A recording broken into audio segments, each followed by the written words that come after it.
What up, everybody? The Iceman here on the Iceman's Return YouTube channel on this Saturday. A very good week of wrestling. The latter part of the week, we have the NCAA March Madness tournament, which is always a big draw. But what I want to talk about is the main event at AEW Dynamite, where we had the trios title on the line. And then I got a couple other things I want to bring up. But we had the Elite, Kenny Omega and the Bucks, challenging the Jericho Appreciation Society, Chris Jericho, Daniel Garcia, and Sammy Guevara. And, of course, the trio's champions, the House of Black, Brody King, Malachi Black, and Buddy Matthews. This match delivered in all different ways. It was in Winnipeg. We had Omega square off against Chris Jericho, which we haven't seen since like 2020 in AEW, and even earlier at Wrestle Kingdom. It excited the fans. I mean, obviously, the Winnipeg fans cheered for both Omega and both Chris Jericho. And I'm going to tell you, the big key in this match was Brody King. Brody King, nobody could solve the issue how to get him out of this match. This guy was so dominant. And, I mean, I love the match. And I did not expect the House of Black to lose this match, but I did expect it to be a awesome match. And unfortunately, the ratings did not show that, with 800-something thousand viewers, which to me, I honestly think Dynamite is good enough to be over 1 million every week. Why they don't get it, I don't know.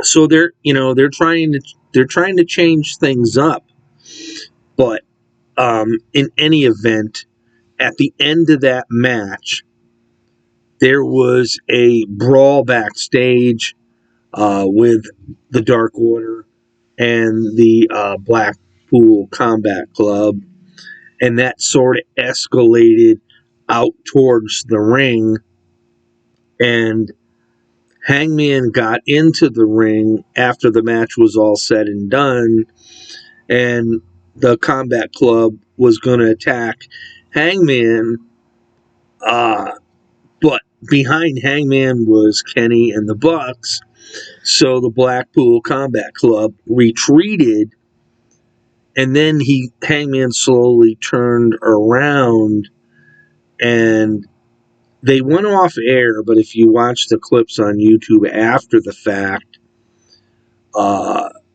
Kenny backed out of the ring. The Bucks stayed in the ring and pointed to Hangman that members of the Combat Club were coming back after him. Hangman turned around. They did this twice, and then the show totally ended. I'm not sure where they're going with this, but I do know I think Blackpool Combat Club now is totally heel. Why? I honestly think they're gearing up to give Moxley another belt. And, Claudio's already got a belt. Yuta's got the pure Ring of Honor Pure Championship belt.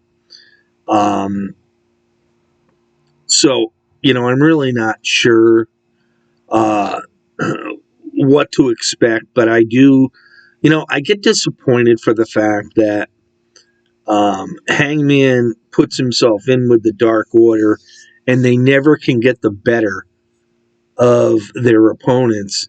And I like the Dark Order. I used to like them a lot better when Brody Lee was still with us. But, now that he's gone, and it didn't matter even with Brody Lee, because Dark Order, they just never gave him a break. And, this is what AEW needs to change. They need to change this up. And then we have Jay Cargill going up against an opponent from Canada.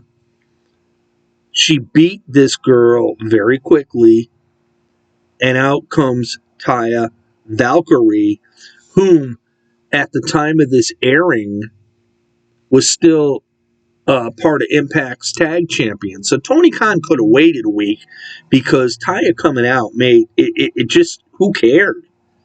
You know, let her get beat on the following night, which they did, and then have her air on Rampage.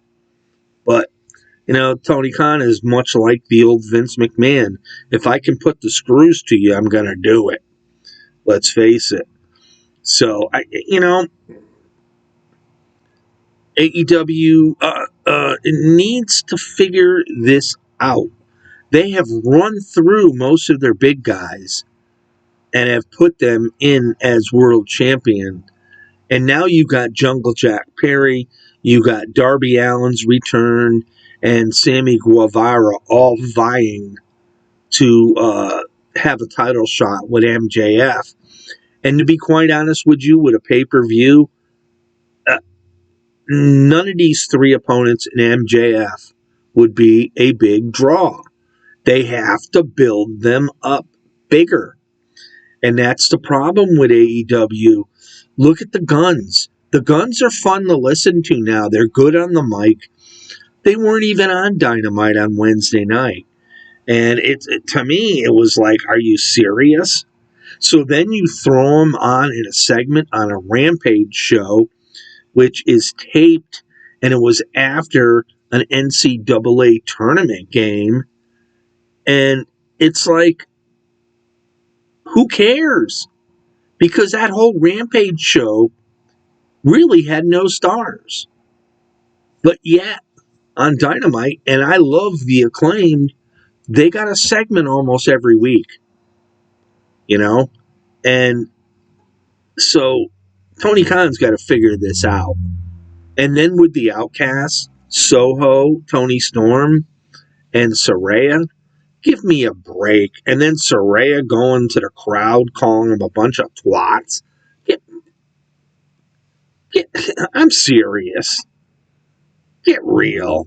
Some of these WWE people are not worthy of even being there. And there's some people that they took from Impact that don't need to be there either. Recent Taya Valkyrie.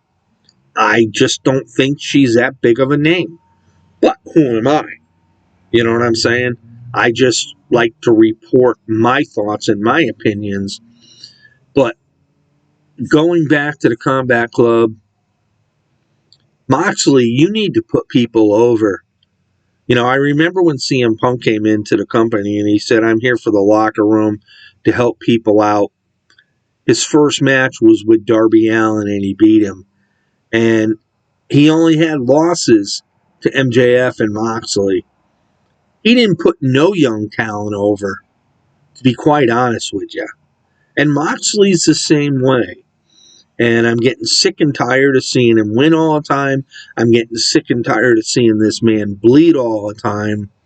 And Claudio is another one. They make it sound like he's a superstar. He's there because WWE didn't want him no more. He could not deliver in the WWE. They pushed him for one title shot. Boom, that was done. So, I don't know. So anyway, I did this video, and I'm going to go back and watch the tournament. That's been some major upsets. Purdue getting beat by Farley Dickinson and Princeton. My UConn girls are on this afternoon, and the men play St. Mary's tomorrow. So we'll see how far the UConn Huskies can go. But anyway, you guys have a great Saturday. This is the Iceman on the Iceman's Return YouTube channel. Peace out, everybody. We'll see you next time.